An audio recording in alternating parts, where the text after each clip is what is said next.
In this tutorial, I'll show you how to back up your Weebly website. Let's get started. Open your browser and go to weebly.com. Then sign in to your Weebly account. From your dashboard, locate the website you want to back up.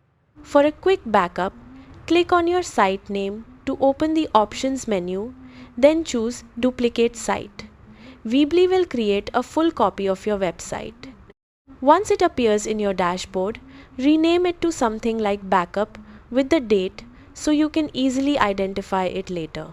For a local backup, open your website in the editor by clicking Edit Site. Then click Settings from the top menu and go to the General section. Scroll down until you find the Archive option. If your site isn't published yet, click Publish first. Once it's live, click Download to export your website as a file to your computer.